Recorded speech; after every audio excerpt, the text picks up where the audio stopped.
এই মাসেরই 5 তারিখে ফ্যাসিস্ট সরকার স্বৈরাচার সরকারের পতন ঘটেছে।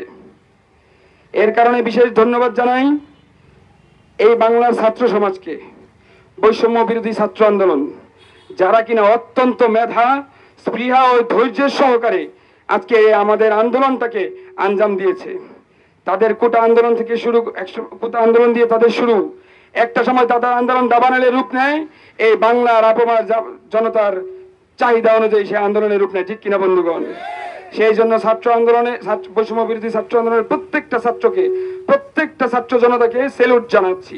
সেই সাথে ধন্যবাদ জানাচ্ছি প্রত্যেকটা প্রবাসী ভাইকে, যে সমস্ত প্রবাসী ভাইরা বিদেশ থেকে আমাদেরকে সাপোর্ট দিয়েছেন বিভিন্নভাবে, অর্থনৈতিকভাবে, বিভিন্ন রেমিটেন্স না বন্ধ করে বিভিন্নভাবে যে প্রবাসী ভাইরা সাপোর্ট দিয়েছেন, সেই জন্য প্রবাসী ভাইদেরকে বিশেষ ধন্যবাদ জানাচ্ছি।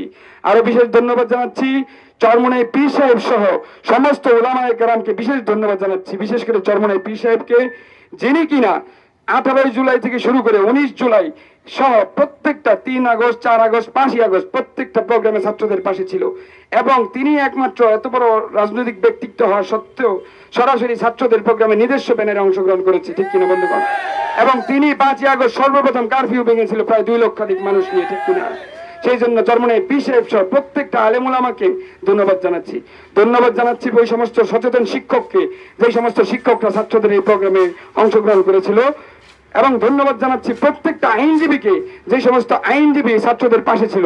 ধন্যবাদ জানাচ্ছি প্রত্যেকটা রিটায়ার্ড সেনাবাহিনীর কর্মকর্তাকে, যে সমস্ত সেনাবাহিনী এই ছাত্রদের পাশে ছিল। ধন্যবাদ জানাচ্ছি প্রত্যেকটা সচেতন গার্জিয়ানকে, যে সমস্ত গার্জিয়ান আমরা দেখেছি সরাসরি ছাত্রদেরকে নিজে এসে দিয়ে গেছে, ঠিক কিনা বন্ধুগণ? অনেক গার্জিয়ান রাস্তায় পানি খাবার দিয়ে তারা সহযোগিতা করেছে এই ছাত্রদেরকে। এবং সর্বোপরি ধন্যবাদ জানাচ্ছি, সবসময় ছোটবেলা থেকে আমাদের সকলেরই পছন্দের জায়গা ছিল সেনাবাহিনী। মাঝখানে ধূম্রজাল সৃষ্টি হয়েছিল, তবুও সেনাবাহিনী তারা যে প্রকৃত দেশপ্রেমিক সেটার পরিচয় দেখিয়েছে কিনা, ঠিক কিনা বন্ধুগণ?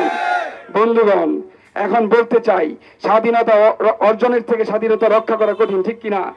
এই বাংলার জমিনে আর কোন স্বৈরাচারের আবাস গড়তে দেওয়া যাবে না, ঠিক কিনা বন্ধুগণ? এক ফ্যাসিস্ট সরকার সরিয়েছি, অন্য কোন ফ্যাসিস্টকে আমরা আনতে দিব না, ঠিক কিনা বন্ধুগণ?